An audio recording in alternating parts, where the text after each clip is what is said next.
It's no secret that the real estate market is really hot right now. Today, I'm going to give you my top 6 tips for buying a house in this market, so stick around, you're not going to want to miss this. Be sure to stick around until the very end because the last tip is my favorite. My name is Heidi Knowlton. I'm a local real estate expert, and my YouTube channel is all about educating you about real estate. Everything you need to know, all the ins and outs. So be sure to subscribe, hit the bell, so you get notified each week when I put out a new video. If you're a buyer right now in this market, it definitely can be challenging and frustrating, and it can feel hopeless at times. Not only your price is high right now, but you also have to move quickly. You have to make decisions quickly. But let me tell you, you can still buy a house, so don't give up. Here, let me give you my 6 best tips that are going to help you navigate the process of buying a house. So tip number 1 is to get pre-approved. It's really important that you get pre-approved up front. This is the very first step. If you go out and you shop for houses and you find that dream home that you love, you can't do anything. You can't write an offer. You can't move forward because you don't have a pre-approval letter. Gone are the days when you could just find a house you love and then get pre-approved. Well, unfortunately, it doesn't work like that anymore. You need to get pre-approved so that when you submit your offer to the seller, it's ready to go. Most sellers right now, I would say 99% of them won't even look at an offer if it doesn't have a pre-approval, because there's 20 offers behind yours that already have their pre-approval letter, and it shows that they are ready to go and the buyer is really serious.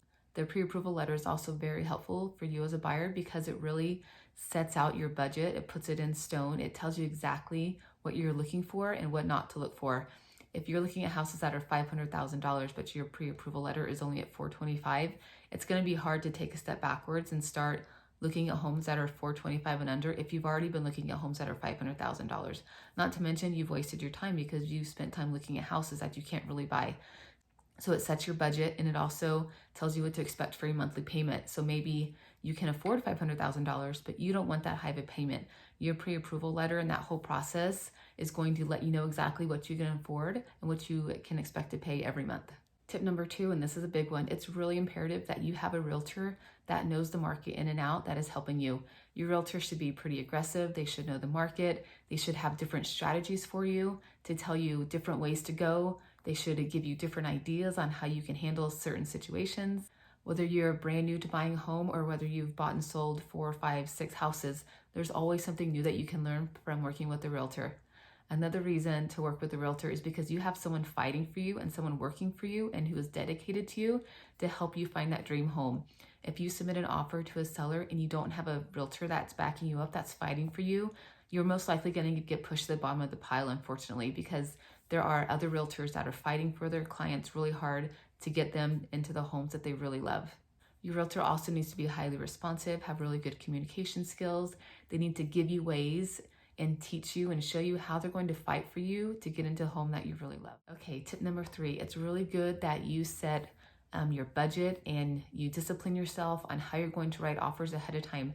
That way you don't make an emotional decision that you might regret later. Have conversations with your realtor about the appraisal. That's really a hot topic right now when you write an offer, is how are you going to handle the appraisal?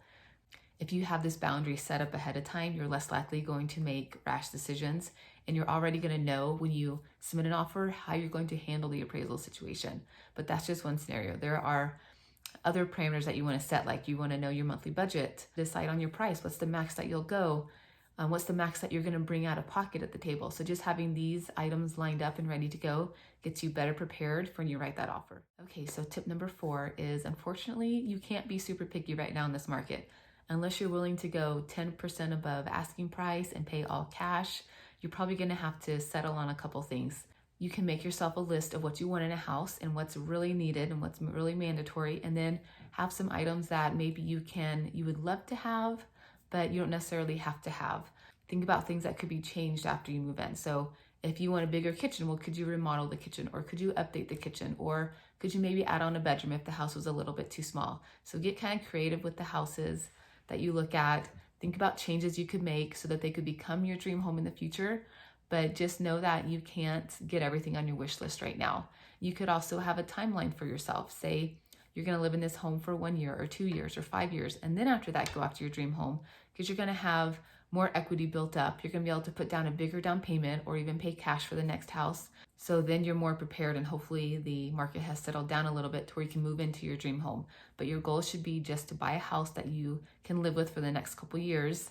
If you're not able to get that dream home, that way you can be okay with what you buy and know that it's a great financial investment. You're building equity and you're on the road to getting into your dream home, which will be your next home, hopefully.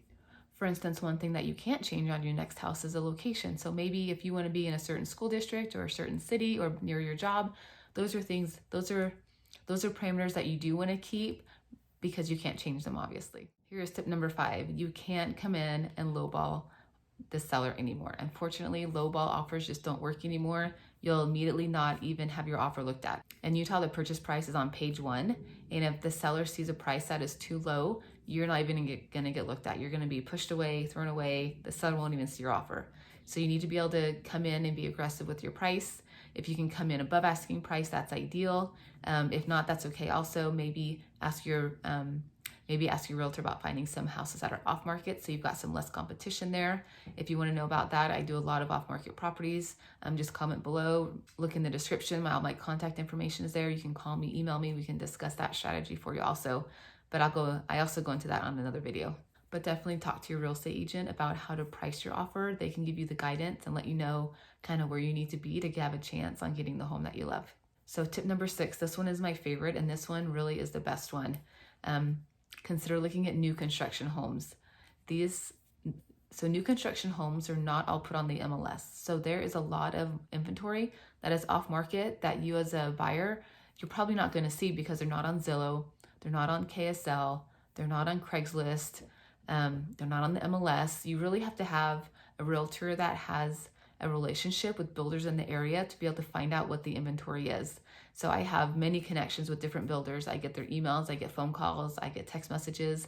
So when a new release is coming up, I'm notified. Sometimes a new release is the next day, sometimes it's a week or 2 weeks away, but I'm notified so I can call on my clients and say, hey, we've got some new constructions coming up and these definitely fit your needs, so let's go take a look at them. And again, you do have to act quick. They're usually multiple offers, but you're not having to have 30 or 40 offers. You might have 5 or you might have 2. Or there's sometimes I've put in offers on new construction and there's no offers. It's just my clients because they let me know the day beforehand and my buyer was ready to go the very next day to write an offer. You still have your due diligence on most of them. There are some builders that just take away due diligence right away, but you still have due diligence. So if you want to put in your offer, put it in first to get the best chance of getting it, and then you have maybe a couple days to think about it, look at the area, then you can withdraw your offer and get your earnest money back. But new construction really is a great way to go. There's more inventory and there's less competition, but more people are finding out about it. So reach out to me and I can get you all the information on new construction in certain areas that you're looking at. I hope these tips were helpful for you. Definitely comment below on which one that you thought was a really good one, or maybe one that you didn't know about that would really help you and get you into that home that you love.